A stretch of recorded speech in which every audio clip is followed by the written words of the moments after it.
que é o dia do julgamento? O dia do julgamento final e definitivo de Deus sobre a sociedade pecaminosa é conhecido como Dia do Julgamento. Diversos trechos da Bíblia referem-se ao julgamento final após a morte, quando todos estarão diante de Deus, e Ele proferirá o julgamento final sobre suas vidas. A Bíblia nos adverte sobre o dia do julgamento.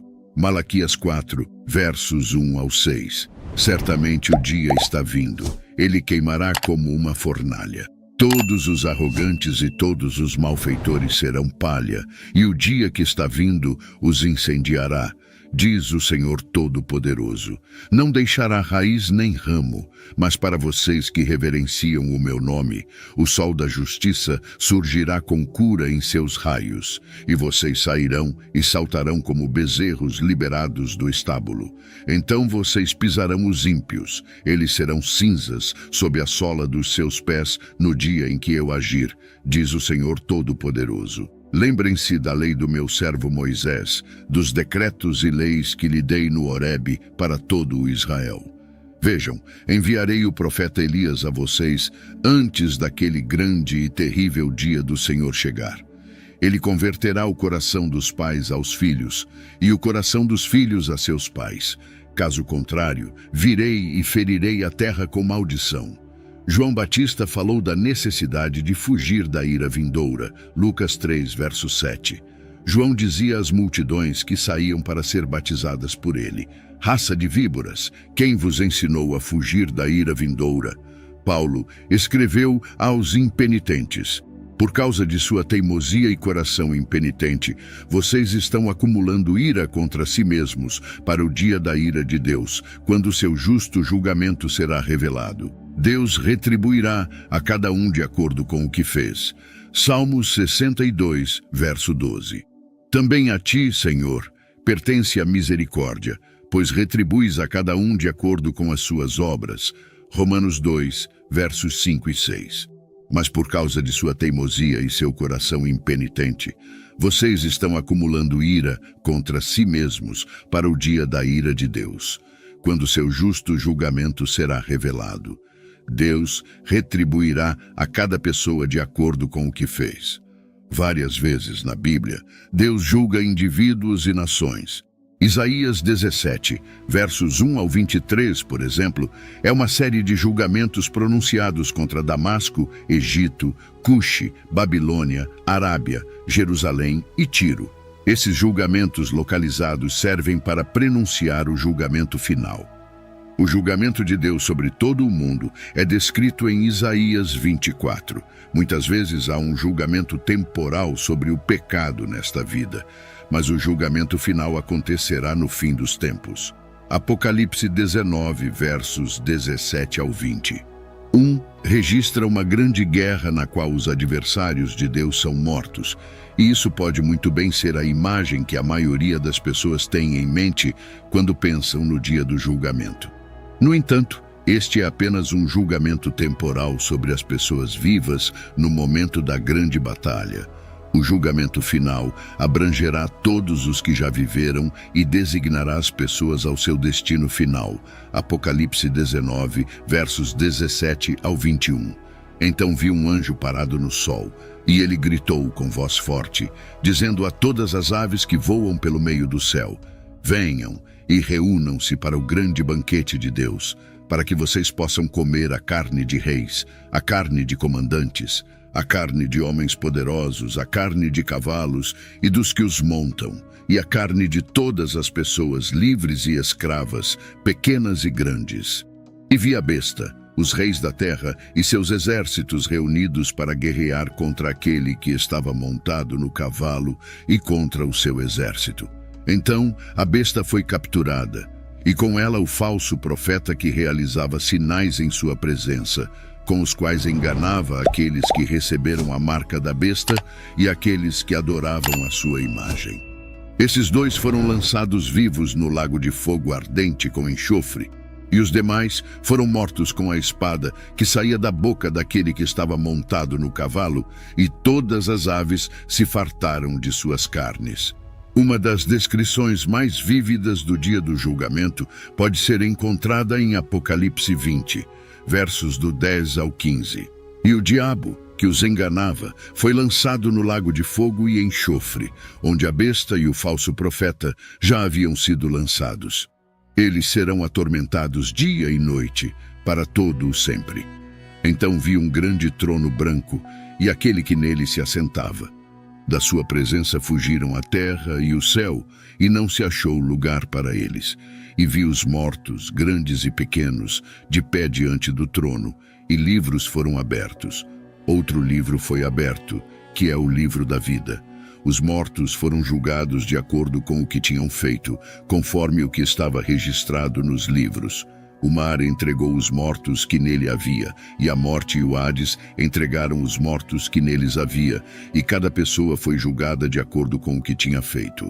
Então a morte e o Hades foram lançados no lago de fogo. O lago de fogo é a segunda morte. Este verso revela que Deus é o juiz supremo e final. Já que Jesus indica que é o Filho quem presidirá o último julgamento, podemos deduzir que é Ele quem atualmente ocupa o trono. João 5, versos 16 ao 30. Por essa razão, os judeus perseguiram Jesus e procuraram matá-lo, porque ele fazia essas coisas no sábado. Mas Jesus respondeu-lhes: Meu Pai trabalha até agora, e eu trabalho também.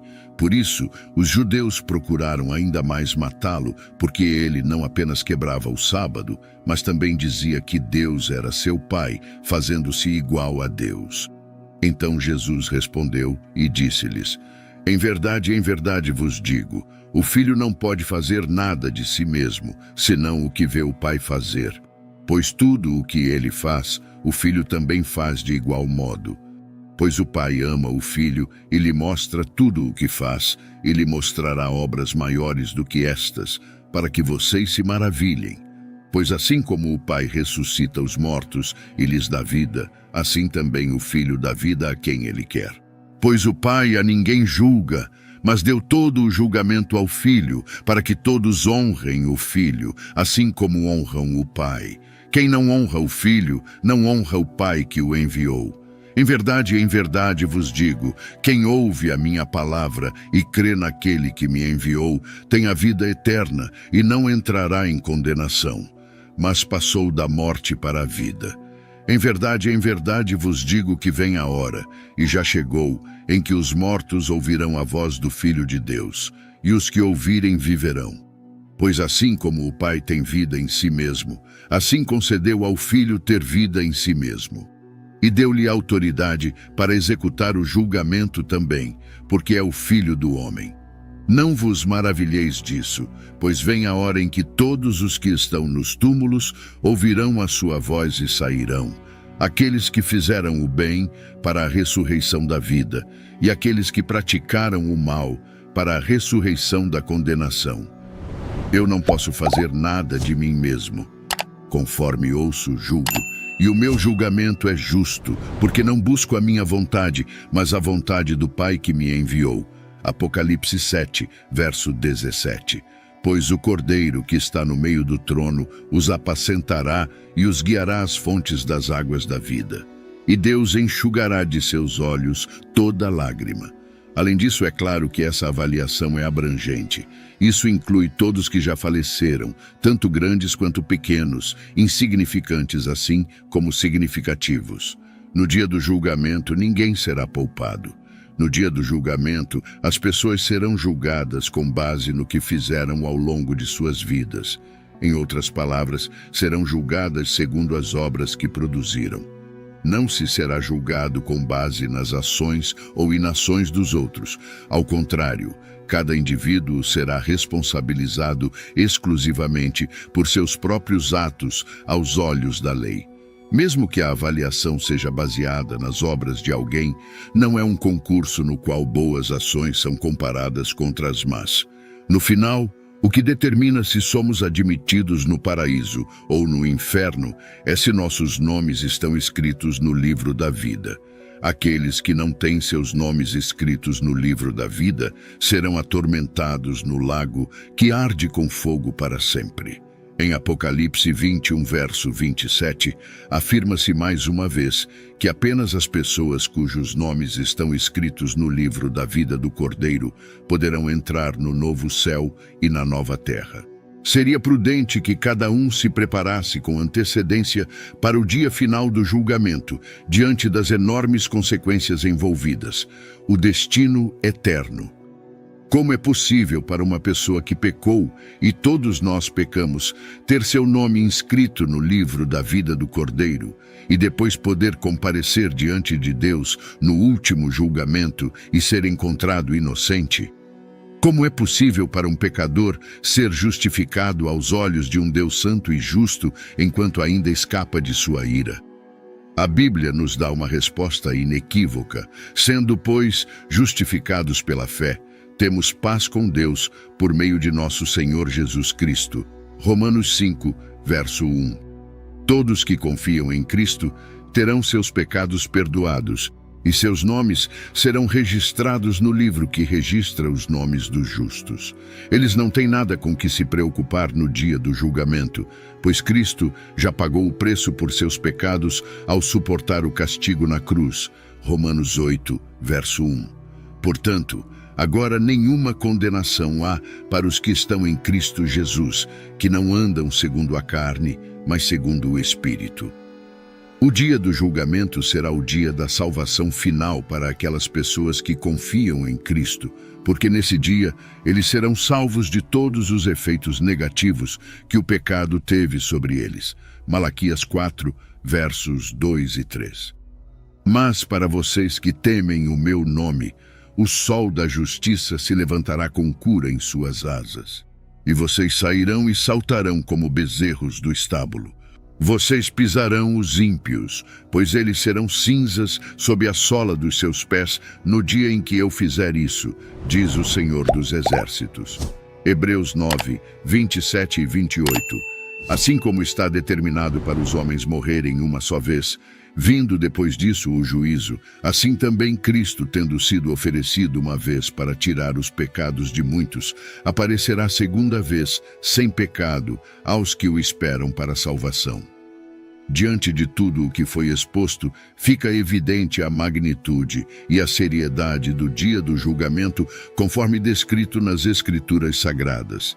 Este dia não apenas simboliza o culminar da história humana conforme a conhecemos, mas também marca o momento definitivo de prestação de contas diante do Criador. A mensagem bíblica é clara ao enfatizar a importância de viver uma vida alinhada aos preceitos divinos, reconhecendo a soberania de Deus e a redenção oferecida por Jesus Cristo. A reflexão sobre o dia do julgamento nos convida a examinar nossas próprias vidas, nossas escolhas e a maneira como temos caminhado neste mundo. É um chamado ao arrependimento genuíno, à transformação do coração e à busca incessante pela graça que é oferecida sem medida. Nesse contexto, a fé em Jesus emerge como o farol que guia a eternidade com Deus, afastando a condenação e inaugurando um caminho de esperança e renovação. Assim, enquanto contemplamos a realidade do dia do julgamento, somos encorajados a viver de maneira que reflita nosso compromisso com os valores do reino de Deus, sabendo que cada ato de bondade, cada gesto de amor e cada passo em obediência tem um valor eterno aos olhos do Pai. Que possamos, então, abraçar a missão de ser luz neste mundo, portadores de uma mensagem de salvação que ressoa através dos tempos, até que o dia chegue e nos encontre firmes na fé e abundantes em obras realizadas em amor. E hoje, se você está cansado de viver uma vida sem Cristo, quero lhe fazer um amoroso convite. Inicie uma nova vida apenas com uma pequena atitude, que pode transformar sua vida para todo o sempre. Comente aqui embaixo: eu te aceito, Senhor Jesus, como meu único e suficiente Senhor e Salvador da minha vida. Até a próxima.